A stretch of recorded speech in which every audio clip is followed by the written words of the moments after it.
What's up, you guys? Steven with Magic Metal Money. Modern Horizons 2 previews are upon us. We're going to dive right in. Before we do, there's one very important announcement that was discovered. It's that retro frame cards for all Modern Horizon 2 cards will be available in all booster packs, not just collectors, which frankly is a surprise. I think most people, myself included, kind of assume that those fancy retro frame fetch lands would only be available in collector packs. Same with the sketch art, but nope, they're sketch art as well. Both are available in all booster packs. Big announcement. Now let's dive into the cards. First up is Decon Shadow Slayer. So this is a great callback to an old card in Legends. It is Esper mana, so it's going to be 1 white, 1 blue, 1 black. Notice that it's a 0 mana, 0 loyalty planeswalker, but it enters the battlefield with the number of loyalty counters each equal to the number of lands you control. So this is much callback to the original card whose power and toughness were equal to the number of lands you control, and now that's how many loyalty options you get. It's pretty cool that it can enter with like 6, 7, 8 loyalty counters, but it's not an X mana planeswalker, right? It's not like that X mana Nissa where it's like, yeah, you can ultimate it immediately if you pay a ton of mana. This always costs 3 mana no matter what. You can surveil, you can exile a creature, and then you can either play an artifact or get an artifact back from your graveyard without paying its mana cost. It seems like a pretty powerful card. The fact that it's always going to be 3 mana no matter how many lands you control, I could see this as like a one-of. Who knows? It's not super powerful, but it's only 3 mana. 3 mana planeswalker is always worth exploring. Next is Timeless Dragon, 3 white, 5/5 flyer. Nothing to get too excited about. This is modern we're talking about here. The game is over by turn 5 often, but this has some cool abilities. This looks like a great card for limited. It does have plane cycling for 2 mana. It can grab dual lands notably, and then it also has Eternalize for 2 white. So notably the big thing here is Eternalize. This is a great mechanic that we've seen back in Amonkhet and Hour of Devastation. Should be interesting to see if this is going to be actually powerful, if they put Eternalize on a really small mana curve, like if you could internalize something for 3 mana, then we're cooking, right? I mean, you think Lingering Souls is good to put into your graveyard from Liliana. If you can put some creature that can come back for 3 mana as a 4/4 plus some other abilities, that seems awesome. Time will tell, but for now, this does not look like a constructed card to me. Speaking of constructed cards, we have Rashad Darkhand, which, while Merfolk is not the strongest tribe ever, this looks like a very powerful card. You know, is Merfolk going to be magically tier 1? Probably not, based on just this card. We know we are going to get some God card as well. But for now, we have Rashad Darkhand, which is 1 blue. It's a 1/2 Merfolk with Island Walk, and then, of course, 1 mana, tap, target land. This is huge. I think this is really powerful. Notably, they made it a 1/2 rather than a 1/1.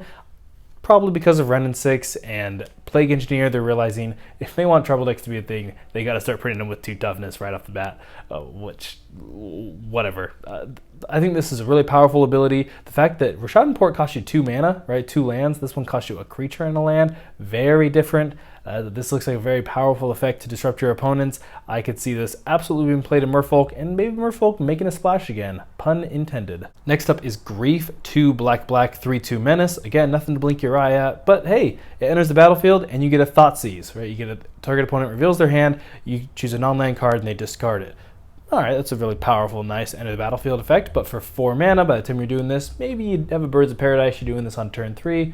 This is just way too slow and not powerful enough. But notice the Evoke ability. So you can evoke it for 0 mana. Evoke is where you cast the card and then it sacrifices upon being entered the battlefield. And this is for 0 mana, exile a black card from your hand. So you can see what's happening here is that you have this in your deck and you Thoughtseize on turn 1 and you see not 1 but 2 cards that you need to deal with immediately, and it's worth 2 for 1 in yourself. Well, then you can then pay this for 0 mana and then exile another black card from your hand in order to Thoughtseize again, which is really, really powerful. And what's cool is they're going to make this an entire cycle. So this is a mythic elemental cycle. This looks to be really powerful. We'll see what the other ones have to, and I can see this being played depending on the format. Like, it's not necessarily an automatic staple, but it's kind of a metagame card, which I think is fun in design space, to make cards that are good, but not super obvious to put in all the time, but in certain metagames, which unfortunately this is probably when the metagame is less fun, a little bit more on the unfair side of the spectrum, then you can put these in to start making sure that you have some answers to make sure, yeah, you're 2 for 1 in yourself, kind of like a Force of Will, but on the discard side. It's interesting, it's different. Next we have Profane Tutor, which is a sorcery. You suspend 2 for 1 black, and then it's a demonic tutor. Again, this is going to be a 5-color cycle, so it's going to be 1 of these for each color. And then he said there's a 6th one. So actually we're going to have 6 of these suspend cards, 5 of each color, and one that's either colorless, or maybe we get a multicolor one, or it's bonus colors, not sure. But Demonic Tutor for 0 mana suspend, or for 2 mana suspend 2, probably good. I'm sure this will see some play, and people will try to do some stuff with it. I'm not much of a combo player, but I'm sure combo players are losing their minds out of excitement. Good for you. Speaking of combo players, we have Unmarked Grave as our next card. This is going to be a sorcery and 1 black. Entomb a non-legendary card. So you search your library for any non-legendary card and put it into your graveyard. Very powerful. Again, I do think this will see play. The non-legendary cause is obviously very important, so not everyone's just grabbing Grizzlebrand or whatever other legendary creatures they print. Typically legendary creatures are a fun design space. They're often for limited, elder dragons, things that are really powerful, a lot of expensive mana, not so much for constructed because of their mana cost. Sometimes, of course, they are, but cheating things into play is how usually these are done. And so now they're saying, hey, we don't want to worry about printing legendaries and worrying about how it affects with this card, so this only works for non-legendaries.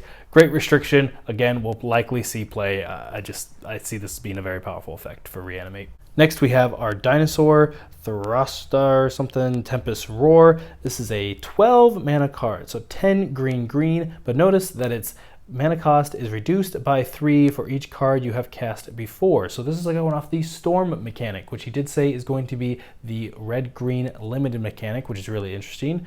Maybe we'll see a Weather the Storm reprint or something. But this card is obviously very powerful. It has trample and haste. It also has trample over planeswalkers. So if you attack a planeswalker, you can deal with that and still do damage to the player because it does have 7 power, so it's a big boy. And then it also has hexproof the turn that it enters the battlefield. So there's a lot of text on this card. Overall, I feel like this card is very powerful. Obviously, if you cast 3 spells before this, now this is only a 1 green for a 7/7, trample, haste, hexproof for 1 turn. Really cool. It'll be interesting to see if this is constructed playable or not. Seems more like a fun card that you will see at like FNM. Are we going to see this on the Modern Pro Tour? Maybe, but not likely, but who knows? It's a very fun card nonetheless. Speaking of fun cards, who doesn't love Necrotal or Flametongue Kavu? Well, we got a lesser powered down version of this in Flametongue Yearling. This is a 2/1 red. It's uncommon, so you'll see this a lot in limited, and it has multi-kicker of 2. And when it enters the battlefield, it gets a +1/+1 counter for each time you kicked it. Then also when it enters the battlefield, it does its damage to equal to its power to target creature. So if you gave this a kicker 1 time, so you cost it for 4 mana, it's now a 3/2 and does 3 damage to a creature when it enters the battlefield. Notice it is not any other creature or any creature your opponent controls. It is target creature, so it has to target itself if you play it on an empty battlefield, so a little restriction there. But it's good. Again, this is going to be a limited card. You're going to see this a lot. Not very often this get played on an empty battlefield, but once in a while, this is going to get someone's going to learn an old rules interaction that's been changed in design for the most part, so that'll be a fun learning experience for some people. Speaking of fun, check out this next card. We got Ursary Fortune's Flame. So it's a 2/3 flyer for 1 blue and a red. So 3 mana, 2/3 flyer, nothing to freak out about. But when it attacks, you get a flip between 1 and 5 coins. If you win your flip, you draw a card. If you lose, you do 2 damage to yourself. Then also, if you happen to win all 5, you get Omniscience till the end of turn. So you can play cards from your hand without paying their mana cost. So this is going to be, again, a very fun card. This is about kitchen table magic. This is not about constructed Pro Tour. I want to be the next greatest Hall of Fame player. This is about having some fun and playing Magic with some coin flipping. Looks like a lot of fun, and I know that it's good. You better choose 5 every time, right? That's what they said on the broadcast, and I totally agree with them. Just choose 5 every time. I don't care if you're at 6 health. Choose 5, If you lose 3 flips and you die, you die. It's going to be a wild time. Let's have it. Okay, that does it for the new cards that have been previewed for today. Now we have the reprint section of cards, and they started off strong with a mythic of Cabal Coffers. My oh my, this is a $100 card, and because this is being printed in a premium set, I don't see the price being dramatically shooting down. I think this is the type of card where, it gets reprinted, so you think, oh yay, the price will go down, but realistically, there are so many people who want this card who haven't bought it at its price point that it's the demand, the next price level demand is there. So rather than going from $100 all the way down to like 60, it might go down to 80. and that's when people start to buy it, and then you realize it's a mythic. It's not going to have a ton of printing, and you know, maybe it bounces back up to 90 to 100 eventually in a year or two from now anyway. So definitely a welcome reprint for a lot of people. Anytime you see a card like this, it's obviously you know, a lottery card. When you're opening a set, when you're opening a pack, you might just spike and get this $100 card. And again, just because it hasn't been printed to oblivion, and it's a really high demand card, but an expensive card, that means there's a lot of people who want the card who don't yet have it. At least that's my prediction of what will happen to this. You know, kind of like the first time Tarmogoyf got reprinted, and it's like, oh, and the second or third or fourth time, whatever. It's like, yeah, there are so many people who want the card that they're willing to pay a little bit less to get the card now. You know, they're not quite willing to pay $100 for Cabal Coffers, but they're willing to play close to it, and that's what's going to happen here. So my guess is the supply-demand curve's only going to go down a little bit here. And wrapping up the video for our last two preview cards today, this is interesting. So we're getting some Modern Horizons 1 cards that are being reprinted in a retro frame specifically. Now these are only available in the collector booster pack. So for clarity, again, all Modern Horizons 2 cards, which is the set that's being printed, they are going to be available in all packs for the retro frames, including the fetch lands.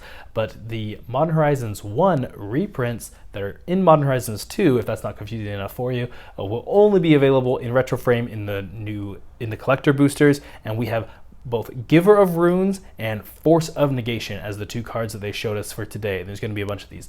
And they were talking about, oh, how'd you pick these cards? And I'm like, well, cards that, you know, were people liked, or people, you know, were big fans of, or they looked cool in the frame.